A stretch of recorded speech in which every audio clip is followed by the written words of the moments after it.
What up, big What's man? going on, Chuck? Man, Man, we live in a crazy world right now. crazy. Well, hey, man, I appreciate you joining me. Yeah, I just wanted to pretty much talk about you back in high school. What started you back in basketball? Because I'm looking at you. I said, man, you could have made a great offensive tackle. You could have Well, maybe been in the Hall of Fame as offensive tackle. well, you know what's funny about that? I was only 5'10" until I was a senior in high school. I So saw people, that. Explain that. How the hell does that happen? hey, you know what? I have no idea. First of all, I thought I had knew I had grown a little bit, but so I went from being a backup, fat, chubby little point guard, and then when I get back to school, they're like, "How tall are you?" I said, "Like 6'1", 6'2". They're like, "No, man, you're 6'5". And they said, "You're gonna be our center." I'm like, "Cool." I just wanted to play, and that explains because people say because I didn't get any letters. Yeah. You know, and then when I got letters, they were from like just the state of Alabama. Because people always say, like, did you play in a McDonald's All-American game? I said, I eat at McDonald's, but I never got in. I didn't get invited to any games because I grew so late and came out of nowhere. Were you in a small high school too? Yeah, I'm in a very small high school. I'm about 20, 30 minutes from Birmingham. Yeah. So, yeah, I'm in a real small town, but you know, and honestly, when I came out, they had me rated as the 6th best player in the state, even after the season and everything. Yeah, you were just unknown. You must have went down to San Antonio before your senior season and got some of them churros in you, huh? Hey, man, it's a lot of big ones down there. Hey, they big everywhere in Texas. You know, Houston, San Antonio, Austin. They big everywhere in Texas. They bigger in damn San Antonio.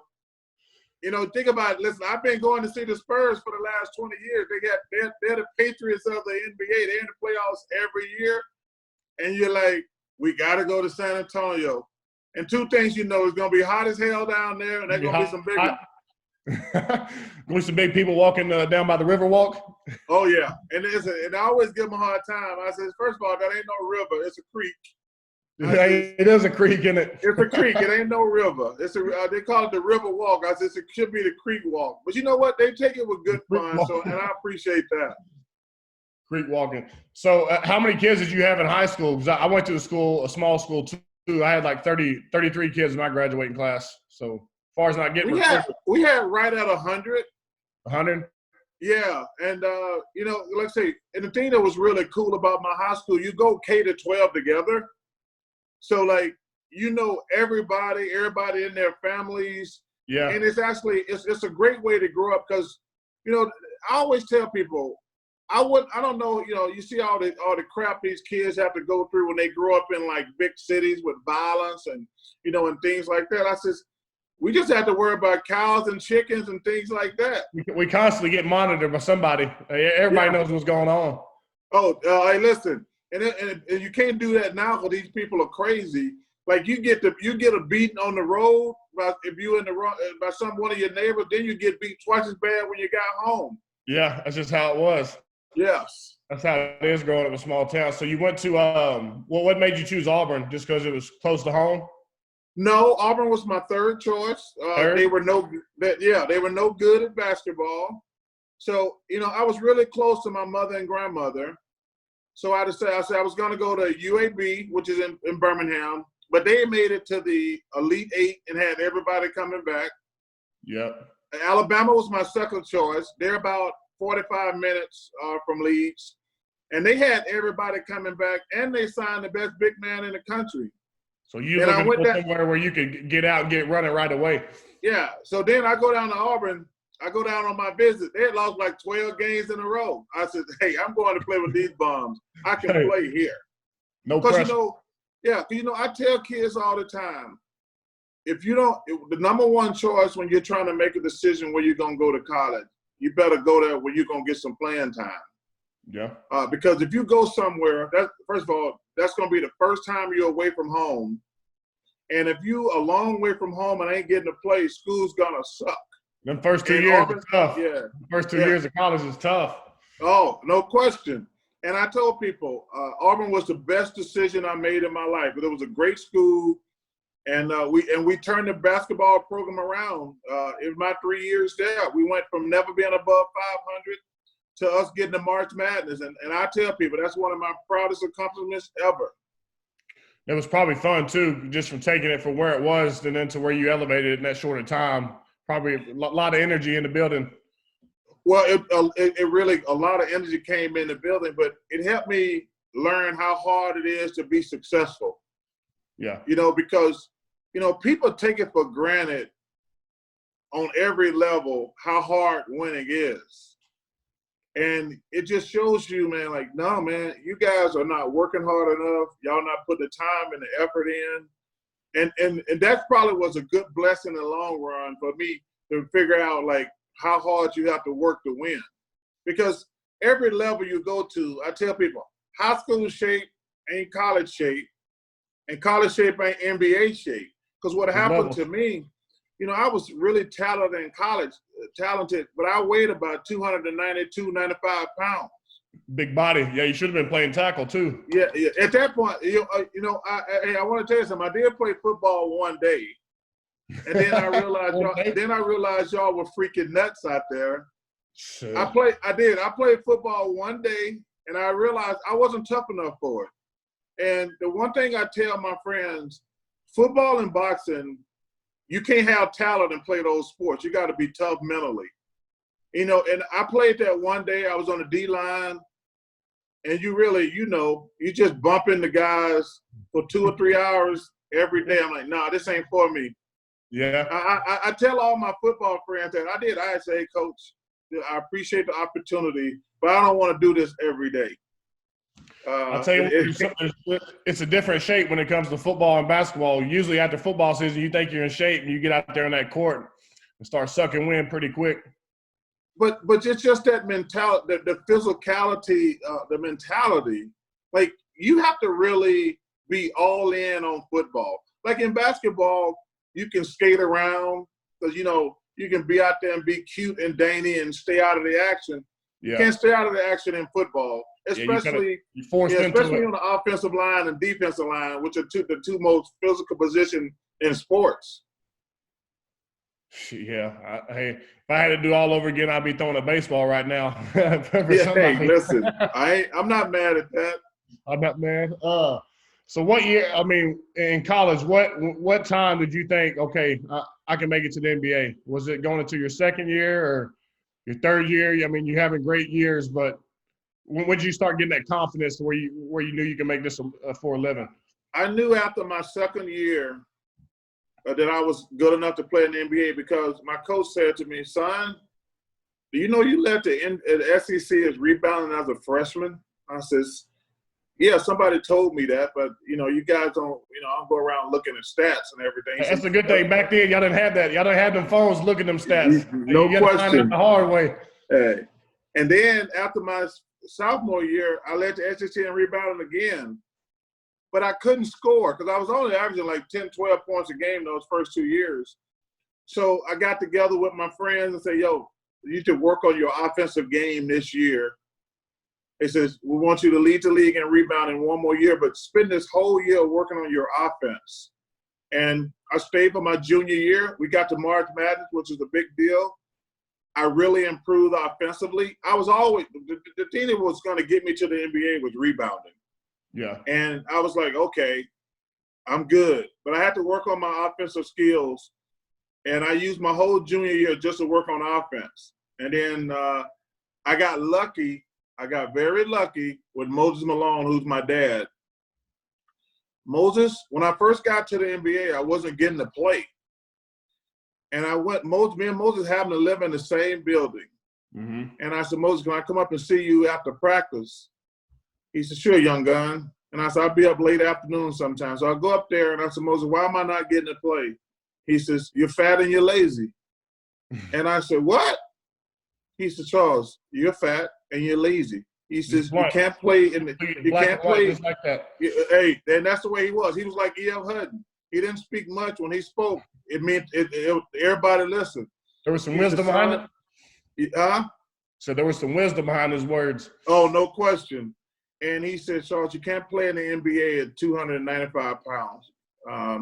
You can't do it. And this dude, Lane, think about this. One of the greatest all-time ever says, if you want to get, he said, you got a lot of talent, you got to get in shape. This dude bet me every day in the morning, at night, get me down to 290, 280, 270, 260, 250.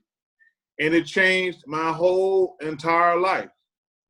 I mean, I felt like he was doing that, pass that knowledge on to you. He was living through you now. Now that he was up there in his career, he just passed it on to you. And that's the way it used to be. Like, because Dr. J was there. Dr. J was talking to me about how to dress and how to save my money. Same thing with Bobby Jones and Maurice Cheeks and Andrew Toney. You know, the problem we got in the NBA today, like, we don't have a team that's got 6 guys that are 35. Like, everybody in the NBA is like 27 because none of them either didn't go to college or left college after 1 year. So I don't want no 27-year-old teaching me anything. Yeah. You know, I want a vet with wisdom. I think every NBA team should have a vet that the players can go talk to about life and think, because, you know, Lane, you know, you've been around a long time. It's a lot of stuff that goes into this. Yes, you know, off the court more than on. Yes. Like, people think you just show up on Sunday. I'm like, nah, man. There's a lot of stuff go in before these guys show up on Sunday. And I says, and we have to show up 3 or 4 days a week. And there's so much stuff going on off the court with the so I really believe all these teams should have a veteran guy that these young players, especially in the NBA, when guys don't even go to college and they're like 17, 18 years old and they don't know anything. Yeah, at least you guys had to go to college for at least 3 years. Yeah, I mean, as far as my vet like that is Jason Peters, and now he's about to be playing guard next to me because our guard Brooks got hurt, who was, you know, the best in the league, hurt his Achilles again. But yeah, he's one of the guys that kind of did the same thing. He was undrafted out of Arkansas. He was like 320 or 330 playing tight end in Arkansas. Went to Buffalo, and they had him on kickoff and punt return. And eventually they moved to the tackle, and now he's a 9-time Pro Bowler. And that's pretty much when you talk about soaking in knowledge and wisdom. He was the guy that did it for me. But, man, I'll tell you what's intimidating is getting drafted by Philly. And, you know, your first round, there's a lot of expectations on you. People don't know how tough it is playing in Philly and the type of environment it is and the adjustments that you have to make. Let me tell you something. Everybody can't play in Philly or New York or Boston. It takes a special person from a mental standpoint. They demand a lot. And if they see you loafing, and especially if you're not winning, they're going to hand your ass to you. I mean, they sure are. And let me tell you something. My 8 years in Philly, we probably only had 4 to 5 good years, and the other 3 were awful. You were trying to get there. Hey, and listen, Philly's a very difficult city to play in. You have to have a strong mindset. But the one thing I'll give them credit for, if you just work hard, they'll give you your respect. But if they see you out doing stuff you shouldn't be doing and you playing bad, you're not going to last there long. I played with a guy I'm not going to mention. Every game he would get 3 quick fouls at home. And finally, halfway through the season, the coach says, dude, what the hell are you doing? Why do you get three quick fouls at home all the time?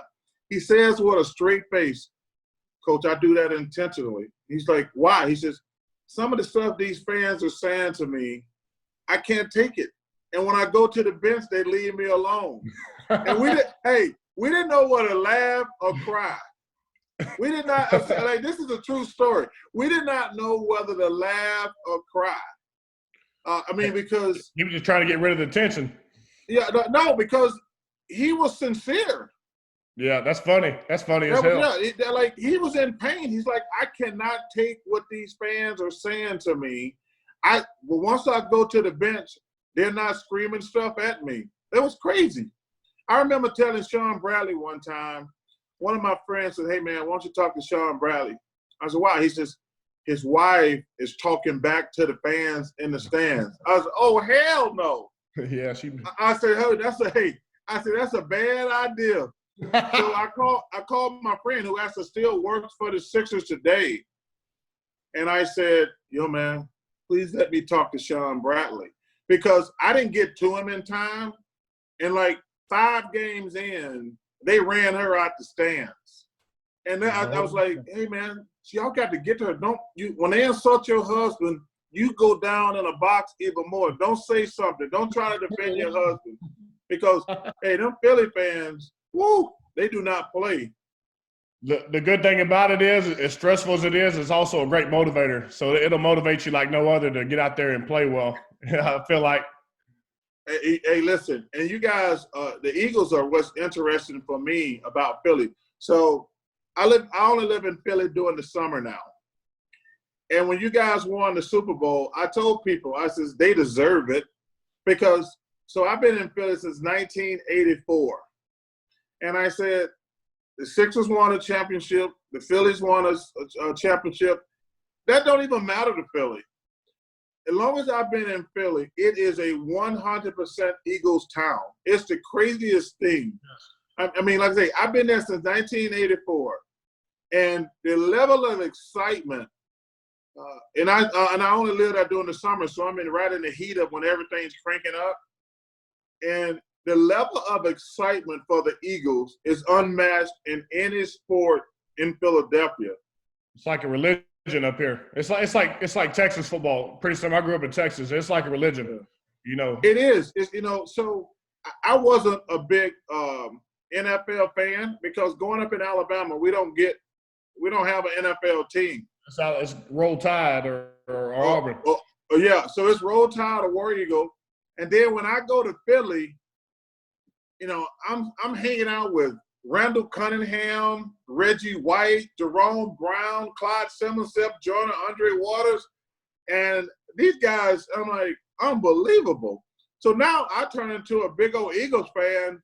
And then probably my favorite coach of all time, Buddy Ryan, is on the scene.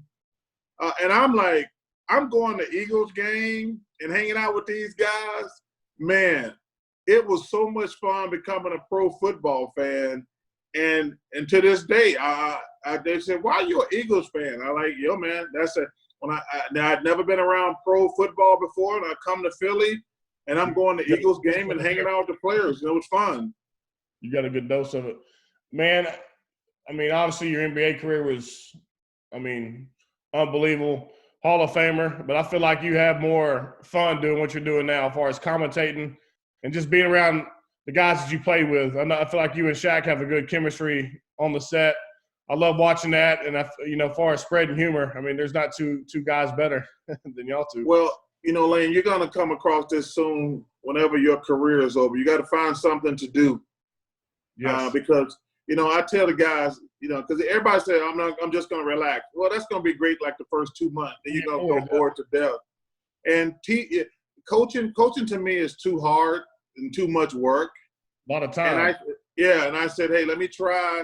Unless you do maybe college or high school, but like I said, TV. Let me try TV. And they're like, the one thing that people don't understand. So I just want to make it fun because people don't understand. We're on from 8 o'clock to 2 in the morning. Mm-hmm. That's a long time to be serious. Yes. That's a long time for people to not laugh and joke around. And you get too much serious in the real world. Yeah, I was talking to a bunch of kids there who want to be sports writers, and they was asking me for advice. I said, well, first of all, you need to figure out what sports you want to cover, because all the sports are different. And I said, there's people who watch football every Sunday. So some of my friends I watch football with are Roy Green, Seth Joyner, Eric Dickerson, and Marcus Allen. And we watch football all the time.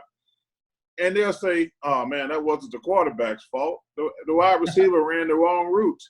And there's not a single jackass in the stands who knows that. They just thought the quarterback threw an interception. Yeah. And I'll say, what do you mean? He says, Chuck, this was supposed to be a route. The receiver ran the wrong route. And I talked to about 150 kids there who want to be sportscasters. And I said, see, you don't get that luxury on TV. You have to be able to say, well, the receiver ran the wrong route. You can't be like a fan that says, what an awful pass by the quarterback.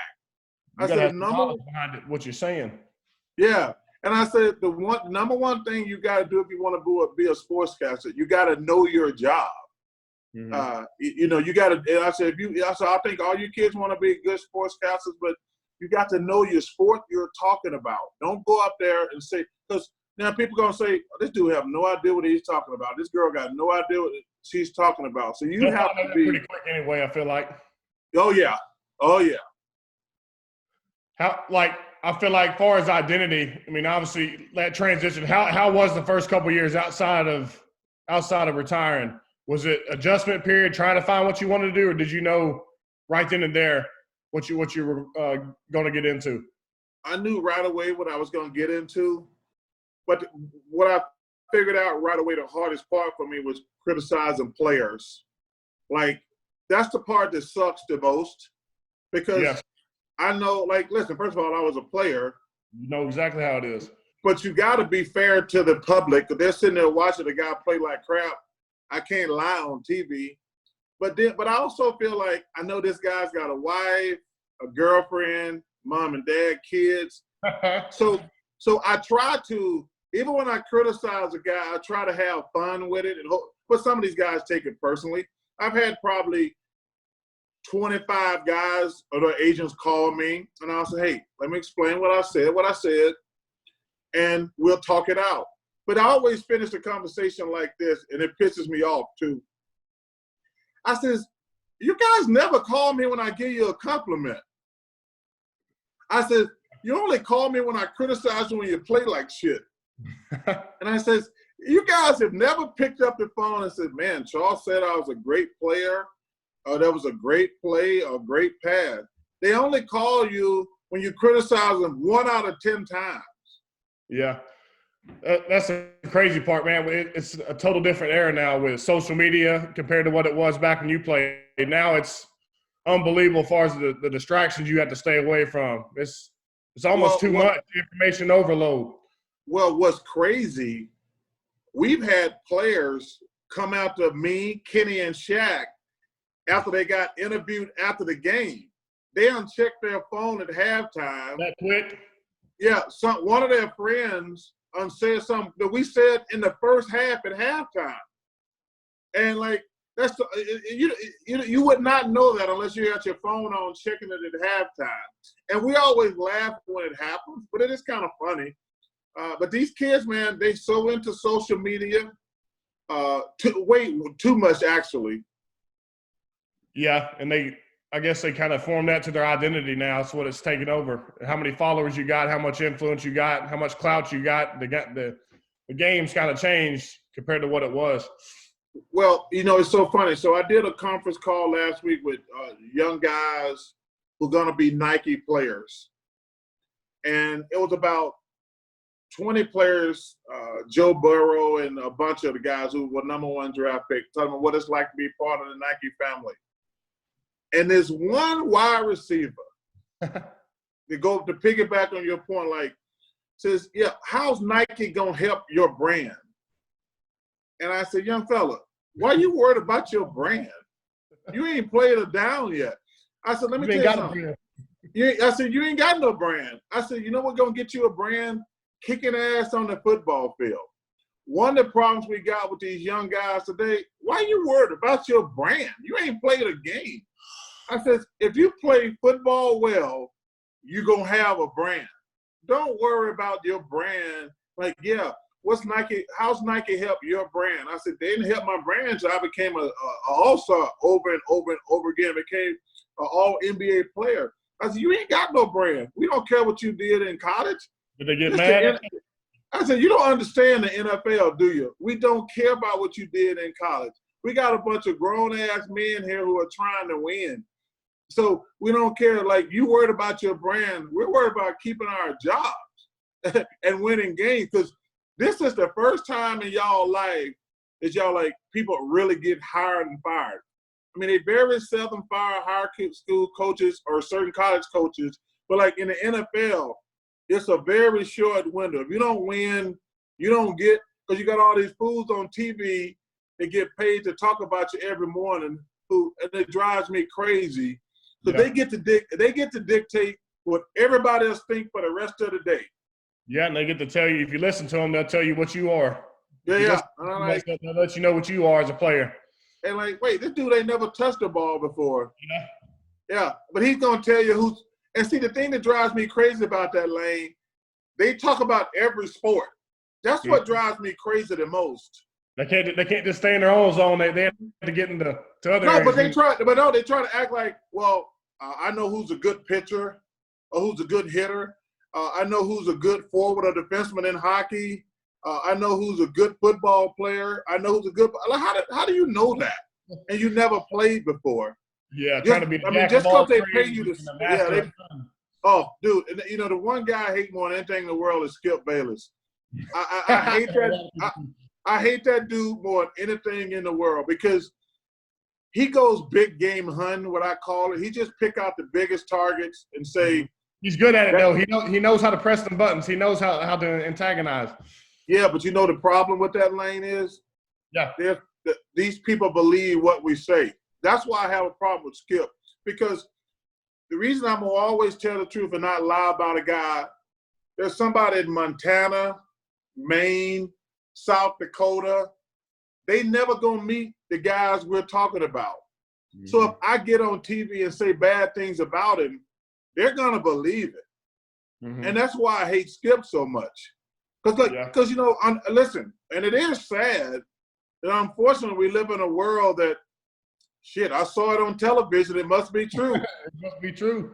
It must be true. Hey, just as that. Hey, I saw it on the internet. It's got to be true. Mm-hmm. But that's the way the sporting thing, the landscape has happened now. If a guy on television says something about you, he don't have to have any proof. Like, oh, he's just a mediocre player. He's just a guy. I'm like, first of all, there's no guy in pro sports. Anybody who make it in a pro sport is among the elite in the world. Now, are all the levels the same? No. But we ain't got no bad players in pro sports. That's impossible. Yeah, but I know what they like. They like whenever you get back at them or clack back at them. I mean, that just you can't do that. Hey, there ain't no winning. No, you can't. You cannot. And the one thing you can't do, because these guys just say stuff because they have radio shows and they're trying to get clickbait.